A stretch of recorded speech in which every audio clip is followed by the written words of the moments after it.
আব্দুর রহমান, আব্দুর রহমান, আরে কোথায় গেলি বাবা? একটু এদিকে আয় তো। না, একা একা পারছি না আর এই মেষগুলোকে সামলাতে। বাইরের শুকনো কাঠগুলো পড়ে আছে, ওগুলোও তো আনা দরকার। বেলা যে পড়ে এলো। এই তো আম্মা, দিন, আমাকে দিন।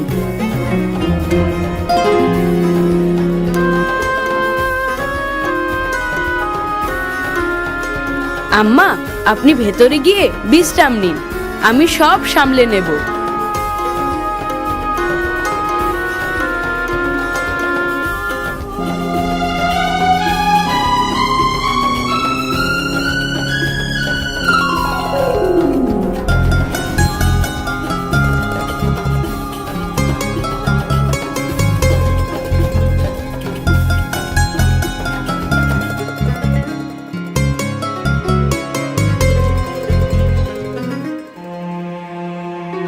আম্মা আসেন, বিসমিল্লাহ করি।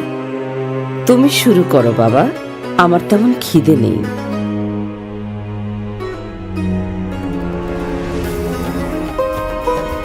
ওটাতে কি রেখেছেন আম্মা?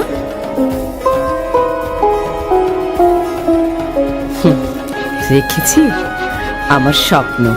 স্বপ্নও কি সিন্ধুকে রাখা যায় নাকি? যায় যায়, তুমি বড় হলেই বুঝতে পারবে। আচ্ছা ঠিক আছে, বড় হলেই বুঝবো। এবার আসুন, আমাকে খাইয়ে দিন। পাগল ছেলে আমার, বড় আর হবি কবে?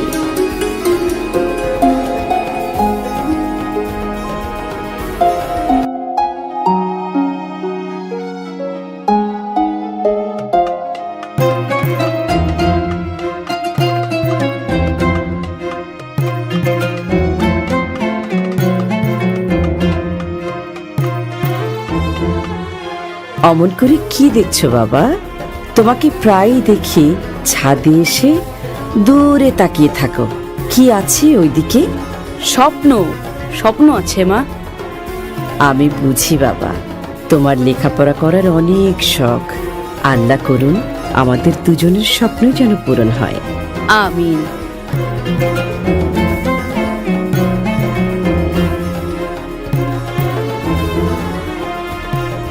আম্মা, বাগদাদ কি অনেক দূরে? সেখানে নাকি অনেক বড় বড় ওস্তাদ আছেন, আমিও সেখানে যেতে চাই। আল্লাহ চাহেন তো তোমার মনের আশা অবশ্যই পূরণ হবে।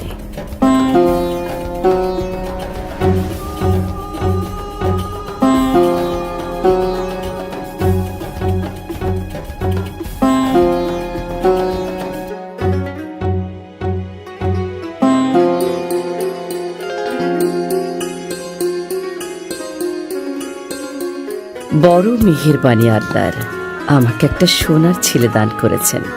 অন্য ছেলেরা যেখানে পড়াশোনাই করতে চায় না, সেখানে আমার আব্দুর রহমান কিনা।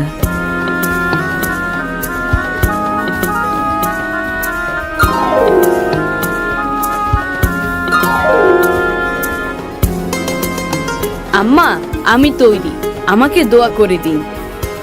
এসো বাবা, আল্লাহর রহমত সবসময় তোমার উপর ছায়া হয়ে থাকুক। আমিন।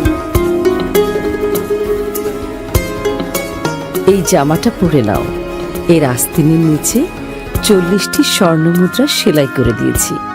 আল্লাহ এইটুকু তৌফিকই দিয়েছেন, সাবধানে রেখো। অনেক শুকরিয়া আম্মা।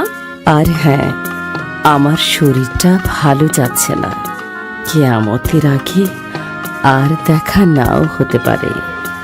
তোমার প্রতি আমার শেষ উপদেশ, কখনো মিথ্যে বলবে না। বিপদ এলে আল্লাহর উপরই ভরসা করবে, কখনো মিথ্যার আশ্রয় নেবে না।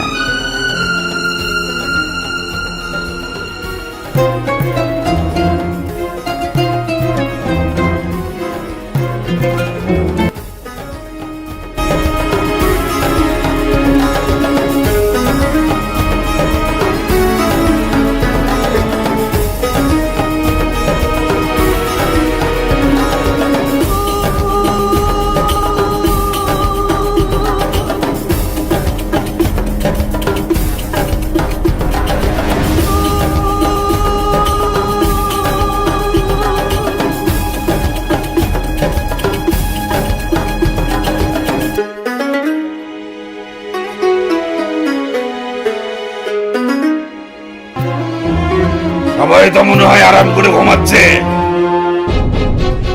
এই কেউ নড়বি না, যাচ্ছে বের করে দে, না হলে ঘাট থেকে মাথা আলাদা করে দেবো। ওরে বাপরে, এই নাও আমার সবকিছু এখানে। ওরে বাবা রে, ডাকাত ডাকাত ডাকাত!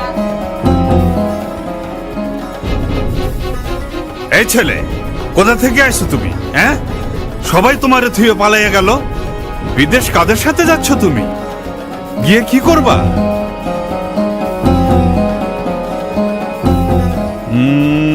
বোবা নাকি ছেলেটা? কথা কয় না দেখি। ধুর, বাদ দেন, ছোট ছেলে, ওর কাছে কিছুই নাই। আরে কথা বলবি নাকি জিব্বা কেটে ফেলবো? জিজ্ঞেস করি কোথায় যাস? বাগদাদ। হ্যাঁ, ফকিন্নির ছেলে আবার বাগদাদ যায় কেন? কি পড়াশোনা করতে, না ফোরাতে ডুবে মরতে? পড়াশোনা করতে। পড়াশোনা করতে? তা খালি হাত পা নিয়ে গেলেই পড়াশোনা হবে? পাত্তি পুতি কিছু লগে আছে, না বাগদাদের রাস্তা ঝাড়ু দিয়েই খাইবা? ওকে ভালো করে চেক করেন, খালি হাতে তো আর কেউ বিদেশ যায় না।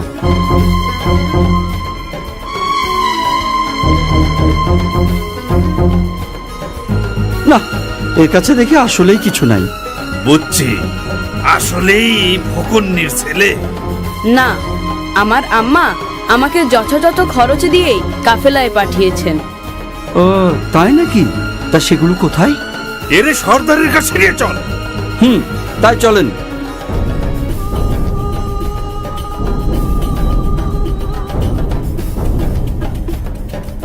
সর্দার, এই পোলা নাকি বাগদাদ যায় পড়াশোনা করতে, কিন্তু ওর কাছে কিছুই পাই নাই। হয়তো কিছুই নাই, বড়দের সঙ্গে যাচ্ছিল। আছে ওস্তাদ, আছে। ও নিজে বলছে ওর কাছে অনেকগুলো স্বর্ণমুদ্রা আছে।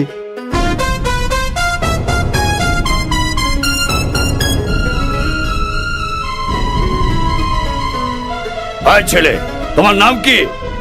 আব্দুর রহমান। তা তোমার কাছে কিছু থাকলে সোজা বের করে দাও, নইলে জলদি কেটে পড়ো, আমাদের কাজে ব্যাঘাত ঘটিও না। জি, আমার বগলের নিচে জামার সঙ্গে সেলাই করা থলেতে স্বর্ণমুদ্রাগুলো আছে। ওর জামাটা কেটে ফেলো এক্ষুনি, দেখি কি বের হয়।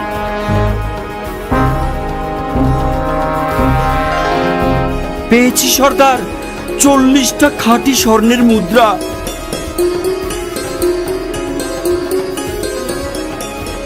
তুমি তো দেখছি আচ্ছা বোকা ছেলে, এই বুদ্ধি নিয়ে বাগদাদ যাও পড়াশোনা করতে? তুমি না বললে তো কেউ জানতেই পারতাম না যে তোমার কাছে এত মূল্যবান সম্পদ আছে। আমার লোকেরা তো তোমার শরীর ঘেটেও কিছু পায়নি। তুমি ইচ্ছে করলেই আমাদেরকে ধোকা দিতে পারতে, তাতে তোমার এই সম্পদগুলো তোমারই থাকতো। কিন্তু সেটা না করে গোপন জিনিসটি প্রকাশ করলে কেন? কারণ আমি আল্লাহকে ভয় করি, সেই সাথে আমার আম্মার উপদেশ যেন কখনো মিথ্যা না বলি। বিপদে পড়লে যেন আল্লাহরই আশ্রয় চাই, মিথ্যার নয়। কি বললে তুমি? আমার উপদেশ? বিপদেও মিথ্যে বলা যাবে না। না, কারণ আল্লাহ যদি ইচ্ছা না করেন তাহলে মিথ্যা বলেও আমি রেহাই পাবো না। তাই আমি তার কাছেই নিজেকে সঁপে দিয়েছি, মিথ্যার কাছে নয়, তোমাদের কাছেও নয়। আর আমাদের নবী বলেছেন, মিথ্যা হলো সকল গুনার মা। মিথ্যাবাদীকে আল্লাহ কখনো ভালোবাসেন না। সামান্য এক বাক্য মিথ্যায় তুমি তোমার কষ্টের জমানো সম্পদটুকু রক্ষা করতে পারতে। আমি বরং তার চেয়ে বড় সম্পদ রক্ষা করেছি, সেটি হলো সত্য, মহান আল্লাহর হুকুম আর আমার মায়ের উপদেশ। স্বর্ণমুদ্রার জন্য আমার কোনো আফসোস নেই। সত্যের চর্চায় এতটাই নির্ভীক এই বালক, এই সাহস, এই ভরসা সে কোথা থেকে পেল? কত বড় সাহস! সর্দারের মুখে মুখে কথা! তোর ঘাড় থেকে মাথাটা নামিয়ে দেবো আজ। থামো! কাল কিয়ামতে মহান রবের সামনে আমাকে মিথ্যাবাদী হিসেবে দাঁড়াতে হবে না। এর চেয়ে খুশির সংবাদ আর কি হতে পারে? এই বালক মায়ের কথার অবাধ্য হচ্ছে না, আর আমি আল্লাহর অবাধ্যতাকে পেশা বানিয়ে নিয়েছি।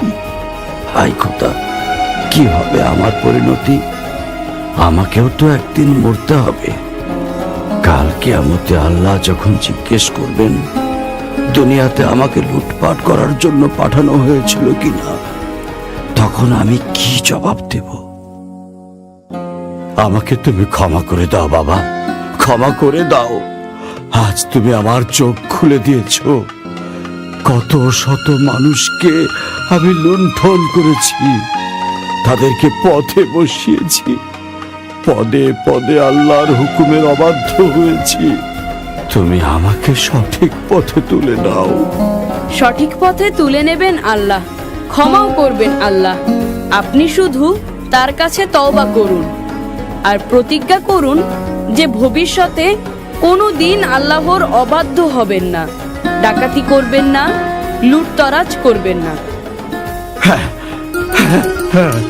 এই এই আমি তওবা করছি, আর কোনোদিন পাপ কাজে নিজেকে নিয়োজিত করব না।